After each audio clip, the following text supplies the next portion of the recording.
So we're gonna do a hip roll. It's like a bridge, but the way that we come up and down is gonna emphasize more of the articulation of the spine and the rolling of the hips, hence the name.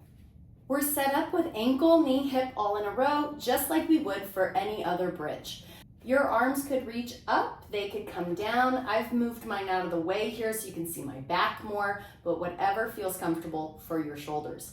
Also, when you do this, try to keep your eyes looking up so your neck is long. We don't want to put a lot of pressure on the neck. We want to keep it across the shoulders. Now, we're going to start by just doing a pelvic tilt forward and back. So you're going to see my low back comes towards the floor, or those dimple bones come down, and then I roll my hips forward. So I'm just getting that pelvic rock forward and back going. And then we're just going to allow that motion to get a little bigger. So I'm going to start to roll my dimple bones towards the floor, and I'm going to press my low back down for a moment. I'm going to feel my tailbone lift from the ground, and then I'm going to gradually lift my pelvis. My low back is still trying to press into the floor. Then I'm going to allow the hips to lift higher. My low back lifts.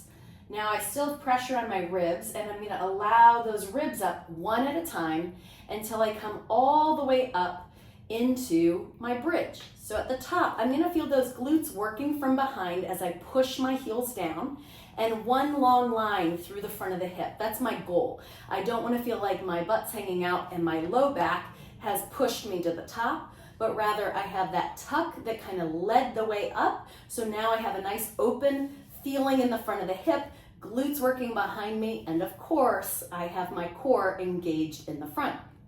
Now at the top, I'm going to take an inhale, and we're going to lower down in the reverse fashion. So we're going to start with the ribs coming down first, one at a time, then eventually the low back, and then the pelvis rocks all the way against the mat. So you're going to do that several more times.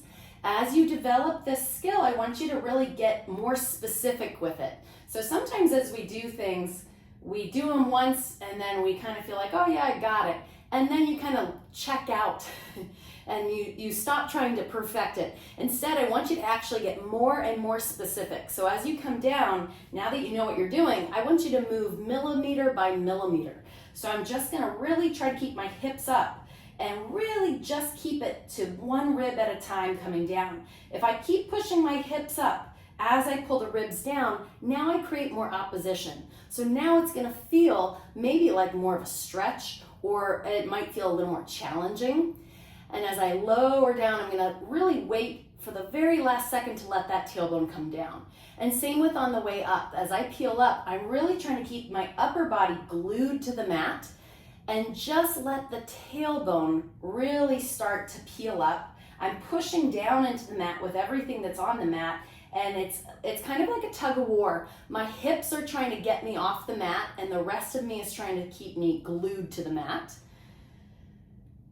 And then once I get to the top, the tug of war reverses, or now my ribs are what's gonna pull me down and my hips are trying to stay up. So I'm pushing up through my legs actively, and now I'm just starting to guide my ribs down, letting my ribs initiate the movement all the way down.